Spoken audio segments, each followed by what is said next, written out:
Our next speaker is Kathy Ackley. She's a member of the Barbara Pym North American Society, but she's also part of our committee. And you may have seen her doing a wonderful interview with Paula Byrne on YouTube. Before she retired, she was a Professor Emeritus of English at the University of Wisconsin for 24 years. And she's a very committed and very, very knowledgeable Barbara Pym scholar. And if you saw her interviewing Paula, you'd see that their enthusiasm for the subject completely matched. Her knowledge is extensive. We heard about the conference today has been about Barbara Pym around the world, and the fact that we have such a thriving branch in North America is testimony to the way that Barbara's work is able to extend to so many people. And Kathy's going to talk to us today about the Society in North America. And if any of you, and if all of us are able to travel in the years to come, I can thoroughly recommend that you go to the conference when it happens in March in Harvard University in Boston, because it's a tremendous experience and it's lovely to be able to have that connection with all our American members and to actually meet them in person. So I'm going to introduce Kathy's going to start talking about that, and I'm sure we'll all be trying to book our planes as soon as we've heard it. Thank you. Hello. My talk is on the Barbara Pym Society in North America. The relationship between the Barbara Pym Society and North American members has deep roots going back to the origins of the society itself.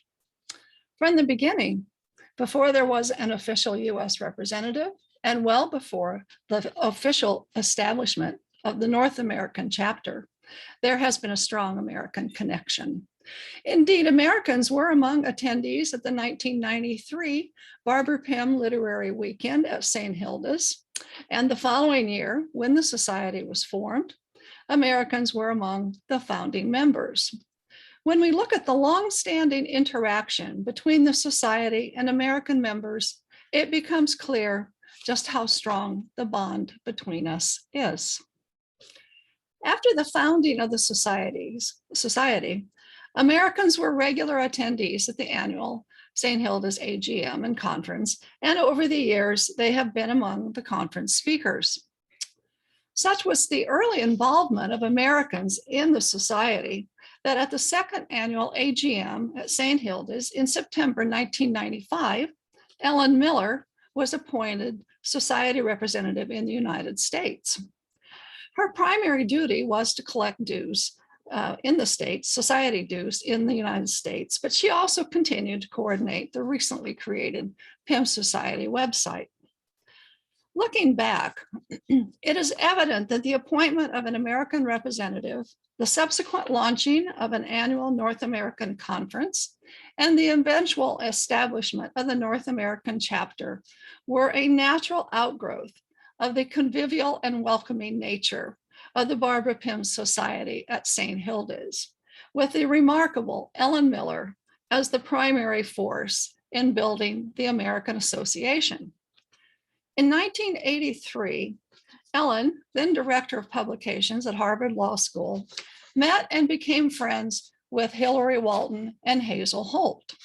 This friendship, in turn, led to Ellen's involvement with the society.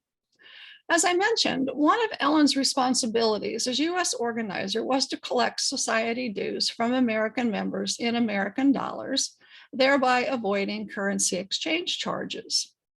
The first report of an American membership in the society is in the minutes of the 5th AGM in 1998, when Eileen Roberts reported that there were 37 American members in the society and that their subscriptions had been deposited in a separate United States account.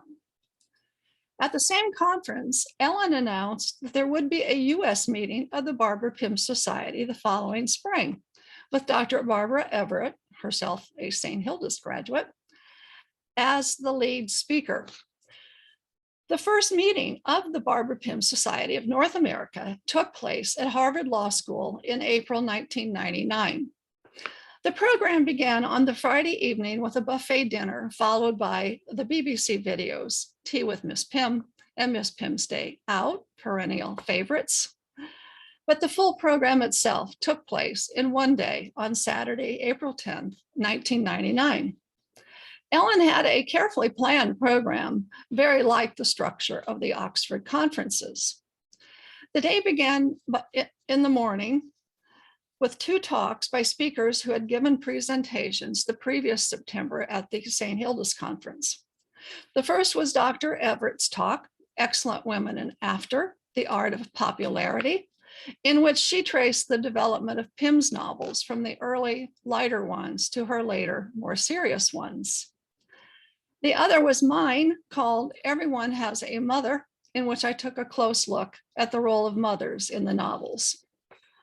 Following a coffee break, Father Gabriel Myers gave his talk that had been read the previous spring in London, describing his pilgrimage to various Pym lodgings in London and the London area.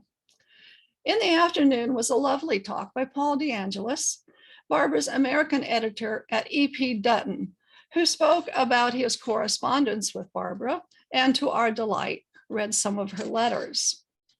He also related some personal and quite moving anecdotes about the comfort that her novels had given him during a difficult time.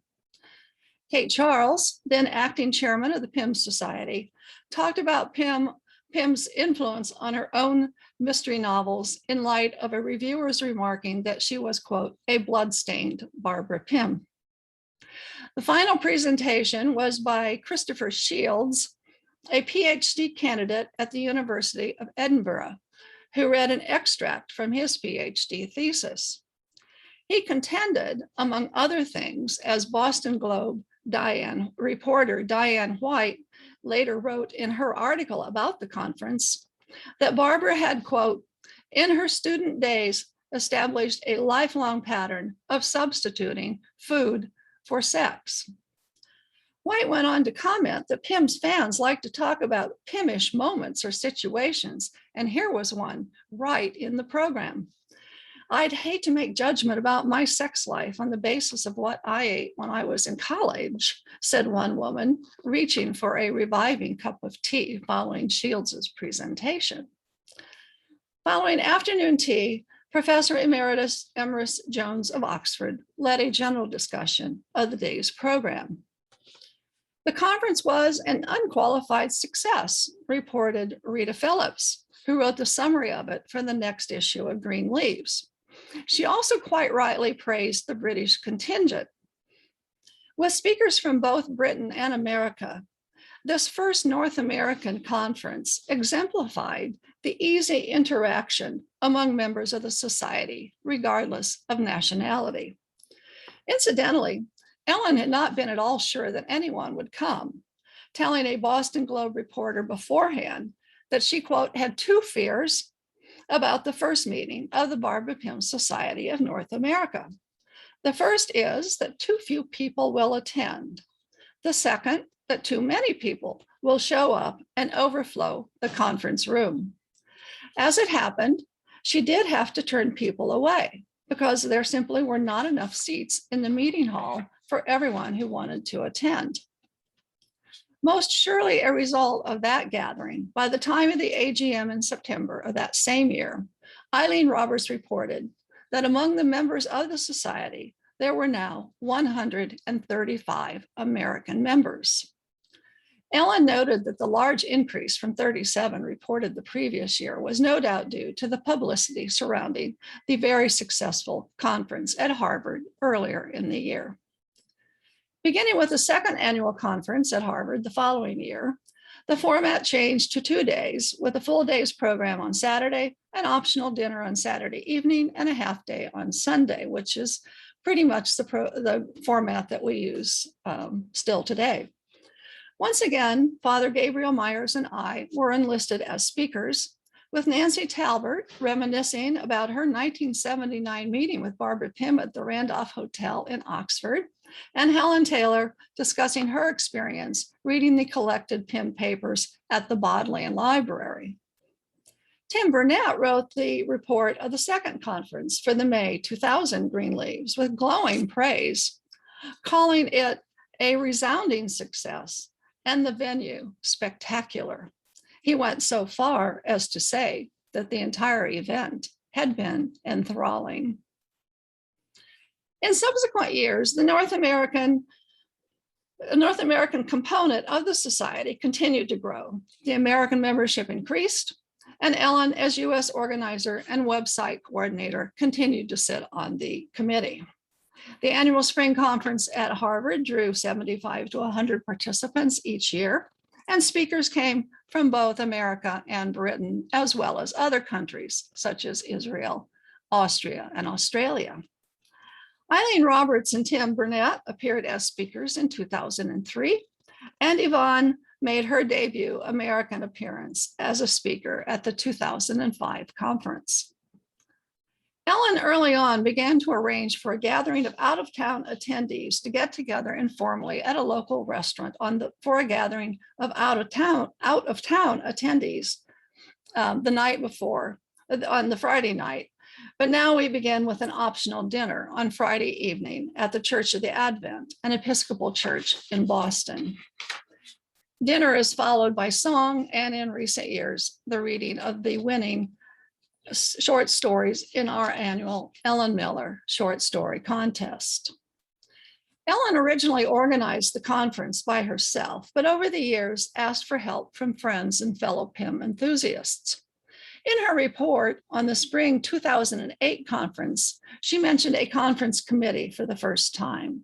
Several members of that committee still play key roles in organizing each spring conference. It was not until 10 years after the first North American conference following Ellen's death in 2009 that the North American chapter was formed and bylaws created and subsequently approved by the committee. This process essentially formalized what we had been doing all along: collecting dues from American and Canadian members, printing and mailing green leaves to those members, organizing and funding the annual North American Conference, and sponsoring other events and projects consistent with the aims of the Society. These other events have included an annual fall tea in Boston, gatherings of Pym Society members in other cities for tea, drinks, and/or book discussion, and since 2018, the annual Ellen J. Miller Memorial Short Story Contest, which invites stories which prominently feature one or more characters from any Barbara Pym published novel in any situation, place, or time the author chooses. We are governed by a board of directors who serve at the pleasure of the committee. Currently, there are 9 members on the board, including several who were on Ellen's conference committee: Tom Sopko as US organizer, Donna Safried as conference registrar, and Judy Horn as membership secretary. Most members of the board live in the Boston area, while Isabel Stanley from Tennessee and I from Indiana serve as at-large members. And I am also the US representative. Both the organizer and the US representative are members of the committee and attend meetings whenever possible. The main activity of the board is to plan the annual conference, although other matters come up from time to time, as they do. Each year, we issue a call for papers on the conference novel, and the board reads and ranks the proposals. The top 5 are selected to be conference speakers. As I mentioned, although the North American Conference begins officially on the Saturday morning, as many as 50 to 60 people attend the optional dinner at the Church of the Advent on Friday evening. As at St. Hilda's, some society members have been attending the Harvard conference for many years, some even from the very first one. So the Friday evening event is typically characterized by cheerful greetings, hugs all around, and much happy catching up with old friends, as well as making new attendees feel welcomed. It feels very much like an extended family reunion, as it does here at St. Hilda's, there at St. Hilda's. A local catering company provides a splendid buffet to suit all tastes and always includes cauliflower cheese festooned with a green grape caterpillar. The Saturday program consists of 2 papers in the morning, a lunch break, followed usually by a showing of Miss Pym's Day Out or Tea with Miss Pym, and then 2 more papers in the afternoon. Dinner on the Saturday evening is optional, and the conference concludes on Sunday morning with 1 speaker, followed by a dramatization of excerpts from the conference novel performed by the mighty Pym players. As at St. Hilda's, the conference seems to fly by. In addition to holding an annual North American conference that is similar in many ways to the annual St. Hilda's conference, another very strong and visible sign of the interrelationship between the Barbara Pym Society and the North American chapter is the Society journal Green Leaves. In the early years, Green Leaves editors were Eileen Roberts and Jean Harker, with Hazel Bell assuming editorship in 1999. Ellen Miller became editor, and Beverly Hill was co-opted as the U.S. representative on the committee in 2006. In the May 2006 Green Leaves, Ellen's first issue as editor, she wrote a tribute to Hazel Bell's work as editor, and observed that, quote, now for the first time in the history of the Barbara Pym Society, an American sits in the editor's chair. As you know, the Barbara Pym Society is composed of 2 branches on either side of the Atlantic, and our membership is almost equally divided between North American and UK/European members. Ellen assures readers that Green Leaves will continue to further the goals of the Society. When Ellen learned that she was terminally ill early in 2009, she wanted to finish what would be her last edition of Green Leaves, the May 2009 issue. Her good friend Judy Horn readily volunteered to help, promising Ellen that together they would make it happen. When Ellen grew too ill to work on the journal any longer, Judy finished preparing it and saw it through publication.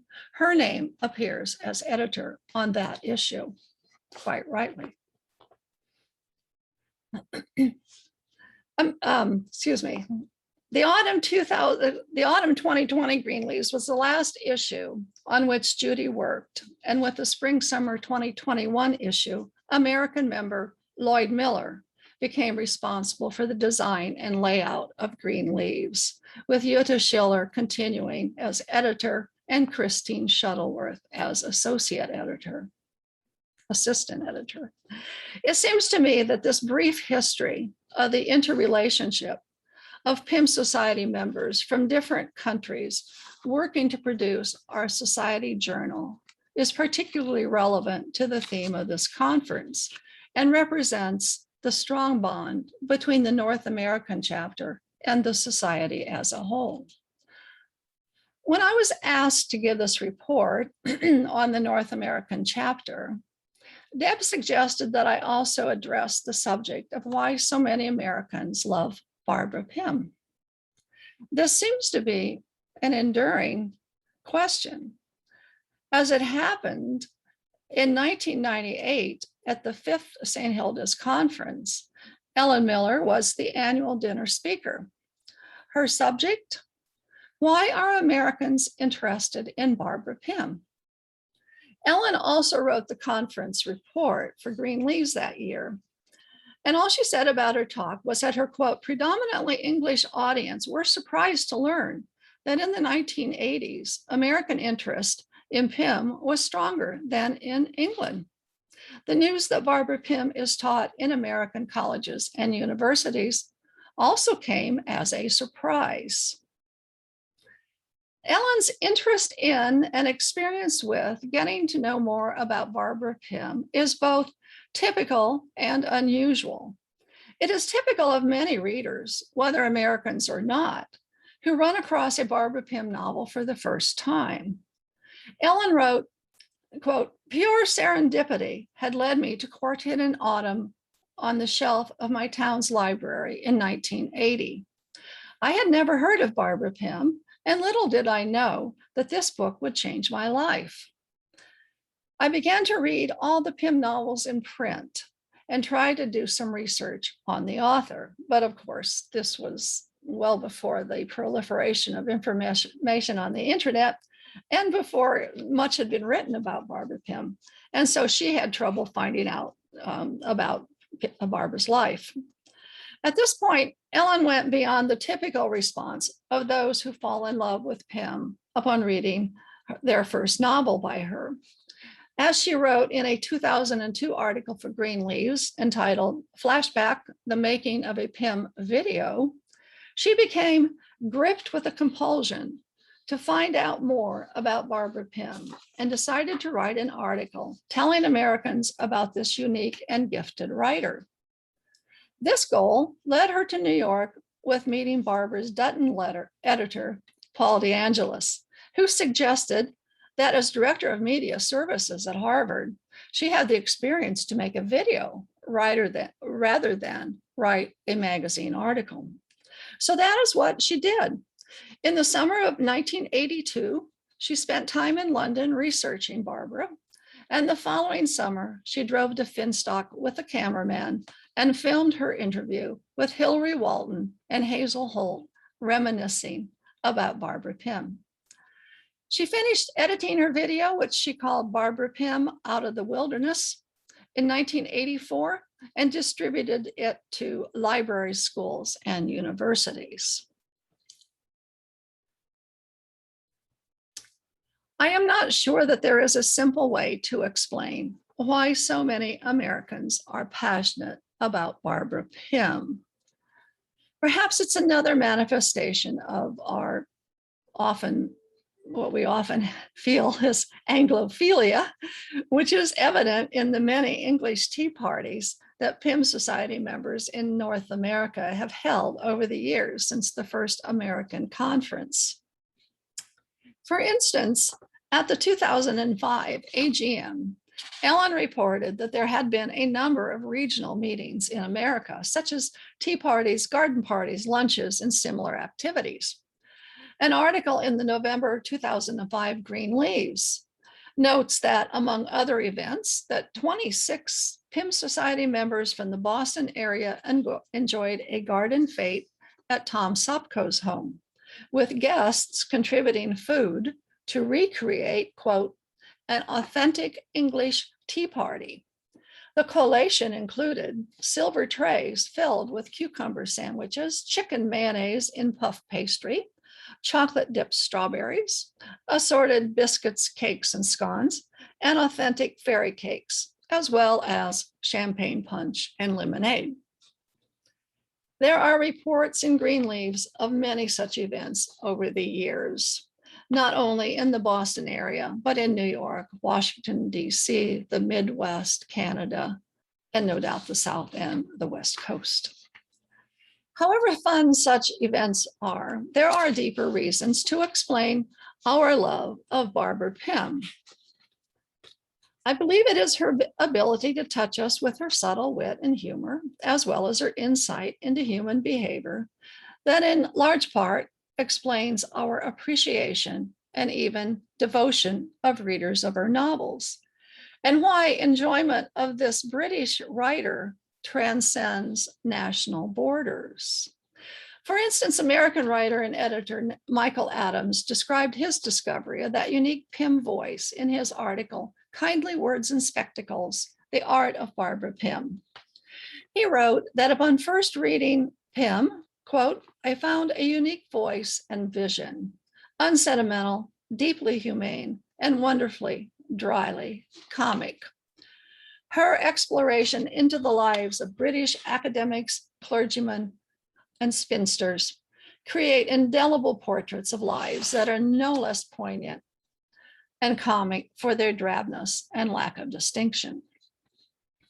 Elsewhere, writing for the New York Times in 2017, Michael Shiner describes her comedy as salt wit in a saline drip and praises her shrewd observation of people. Laura Miller, an American journalist and critic, described that Pym comedy as very dry. You could even say toasted humor. underlaid by abiding affection and Pym's ability to capture the whole universe of human desire and folly in the doings of a small town. In her article, Barbara Pym Gets Rediscovered, again, Miller comments on Philip Larkin's writing in a 1963 letter to Pym after learning that unsuitable attachment had been rejected by Kate. It seems a sad state of affairs if such tender, perceptive, and intelligent work can't see the light just because it won't go in America. Miller believes that, quote, eventually what made the novels seem incapable of going here turned out to be a source of their charm. But that could never have been enough to make people go on reading Pym. The best, most lovable and transcendent thing about any novel is its ability to knit together the material and social detail of a specific life with what we feel to be the eternal and universal experience of humanity. That's what makes Barbara Pym's fiction, as Larkin put it, tender, perceptive, and intelligent, then and now. This sentiment is echoed in Hannah Rosenfeld's article, Barbara Pym and the New Spinster, for the New Yorker magazine online, following her attendance at the 2015 North American Conference at Harvard. She reported the following: most of the older attendees I spoke to have been reading Pym since the early 1980s. And when I asked what they loved about her novels, they described them in the same terms used by Larkin, referring to their comic irony, their nuance and humanity, and their attention to the quiet, small dramas of life. In addition to appreciating her wonderful observations on humans and her lovely sense of humor, American Pym readers find her a source of comfort. Again, a need that transcends national borders. The pandemic has shown us just how important it is to have something to cheer us, to bring joy and comfort in bleak times. For those who love Barbara Pym, her books have been enormously helpful in seeing us through this very long and protracted rough patch. Over and over again, we have heard Pym readers say how enormously comforting it is to read a Pym novel. I like the way that Sue Burpee, a blogger who lives near Ottawa, Canada, described the comfort of a Pym novel. Every now and again, I need a Pym fix. I need to read quiet, lovely books that make the smallest details of everyday life seem interesting and worthy of observation and dissection. Books like those written by Barbara Pym. Her books never shout, are always calm, and the characters eminently sensible. There's just something so quietly hopeful and restorative about reading Barbara Pym's gentle stories.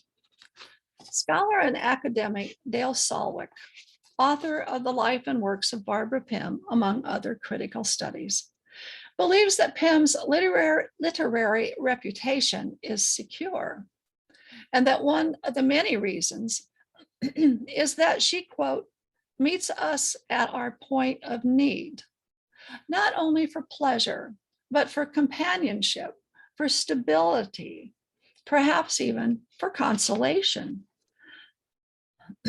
Among many examples, he notes that Paul DeAngelis, Pym's American editor, has related how his reading of Quartet in Autumn, quote, coincided with his coming to terms with his father's death, and his Salwick's own mother reading Pym novels to help her get through her husband's many hospitalizations over a number of years.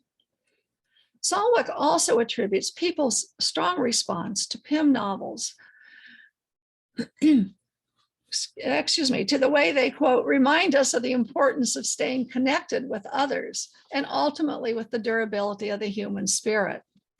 A great comfort has always come to me when I settled down with one of her novels, he wrote for Greenleaves in 2000.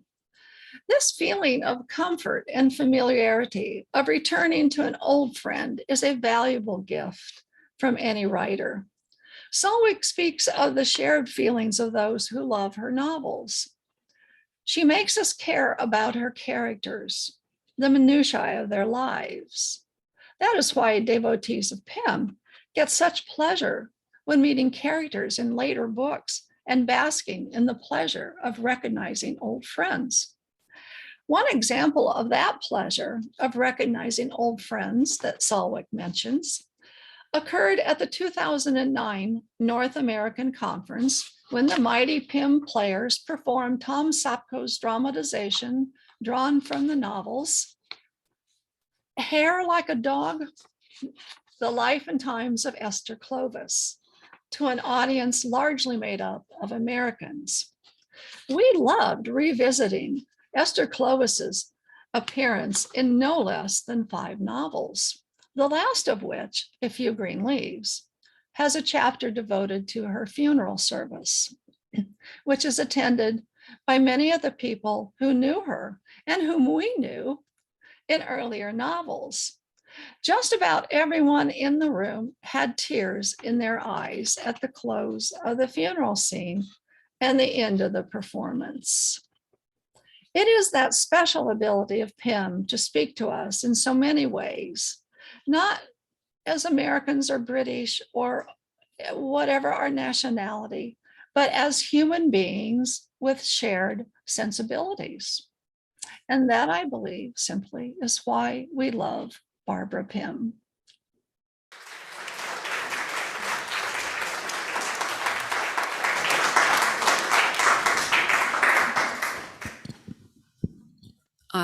Yes, I would just echo what Maggie said earlier about the North American Conference, where they have to limit their numbers to 100. We've never had to do that, but I live in hope. Dale Salwick was mentioned there in the last part of Kathy's talk. And Christine Shuttleworth, told me that in response to that article, that critical article in the TLS that I mentioned previously, Dale Salwick has written to the TLS in the following week's issue, I assume contradicting that, which should be interesting to read. And you know that you all know that in Green Leaves, Yvonne, our archivist, does a section called Gleanings, which includes any mentions of Barbara Pym in the media.